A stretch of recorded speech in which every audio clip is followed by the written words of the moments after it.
بہت سارے لوگ مسجد میں وضو کر کے جب جماعت میں شامل ہوتے ہیں تو وہ آستین یہاں سے فولڈ کر لیتے ہیں. اگر ان کی شلوار لمبی ہوتی ہے تو شلوار کو ایسے اوپر سمیٹتے ہیں. پینٹ لمبی ہوتی ہے تو لوگ نیچے سے پینٹ کو بھی اوپر سمیٹ لیتے ہیں، فولڈ کر لیتے ہیں. تو اس حوالے سے مسلم شریف کی حدیث مبارکہ ہے، آقا دو عالم صلی اللہ علیہ وسلم نے ارشاد فرمایا کہ مجھے حکم دیا گیا کہ میں 7 ہڈیوں پہ سجدہ کروں. 2 پاؤں کی ہڈیاں، 2 ہمارے گھٹنوں کی ہڈیاں، 2 ہاتھوں کی ہڈیاں اور ایک یہ ناک اور پیشانی کی ہڈی. ان 7 ہڈیوں کا زمین پر لگنا سجدے میں یہ ضروری ہے، ورنہ سجدہ نہیں ہوتا. اور اس کے بعد حضور نے ارشاد فرمایا کہ مجھے حکم دیا گیا کہ میں کپڑوں اور بالوں کو نہ سمیٹوں. کپڑوں اور بالوں دونوں کو سمیٹنے سے منع کیا گیا ہے. اچھا، ایک اور حدیث مبارکہ ہے جس کے اندر حضور صلی اللہ علیہ وسلم نے کپڑوں کو، آزار کو ٹخنوں سے نیچے کرنے سے بھی منع فرمایا ہے، کیونکہ زمانہ جاہلیت کے اندر لوگ تکبر کی غرض سے اپنی شلواروں کو ٹخنوں سے نیچے لٹکا کر چلتے تھے. ایک طرف ہے ہمارے ٹخنوں کا کھلا ہوا ہونا، دوسری طرف شلوار ہماری لمبی ہو گئی، پینٹ ہماری لمبی ہو گئی. اور اب کیا کیا جائے؟ تو یہ یاد رکھیں کہ یہ جو ٹخنوں سے نیچے شلوار کا جانا اس سے منع کیا گیا، یہ ازراہ تکبر تھا.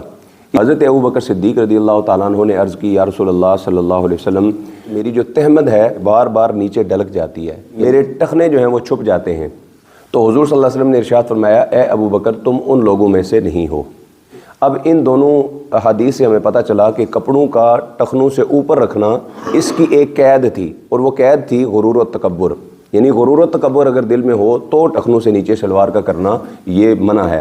اور اب دور حاضر میں غرور و تکبر کا انداز بدل گیا. اب اگر کوئی اپنے ٹخنوں سے اوپر شلوار کر کے ٹائٹ پینٹ جینز پہنی ہوتی ہے، ویٹ لفٹنگ وغیرہ نوجوان کرتے ہیں اور انہوں اپنی جو ٹانگ دکھانا چاہتے ہیں لوگوں کو، تو اب وہ اگر ٹخنوں سے اوپر کر کے اس انداز میں چلتا ہے تو یہ اب اوپر کرنا گناہ ہوگا، کیونکہ مقصد جو تھا وہ شریعت کا تکبر سے بچانا. تو وہ کام تو اب بندہ ٹخنوں سے اوپر بھی کر کے کرے گا تب بھی گناہ ہے. اور یہ جو ٹخنوں کا ننگا کرنا ہے، ٹخنوں سے اوپر آزار کا یا کپڑے کا رکھنا ہے، یہ صرف نماز کے لیے مخصوص نہیں ہے. یہ نماز میں بھی یہی حکم ہے، نماز کے بعد بھی یہی حکم ہے.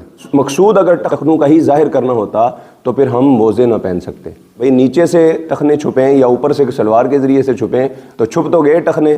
تو اصل میں ٹخنوں کو ظاہر کرنا شریعت کو مقصود نہیں. بھئی ٹخنے ایسی چیز نہیں ہے جو نظر آ گئے تو گناہ ہو جائے گا یا نہ نظر آئے. یہ مرد و عورت کے پردے کے حوالے سے الگ احکام ہیں، لیکن یہ منع کرنا اصل میں غرور و تکبر کے زمرے میں تھا. اس لیے حضرت ابوبکر صدیق کو حضور صلی اللہ علیہ وسلم نے اجازت دی کہ تم ان لوگوں میں سے نہیں ہو.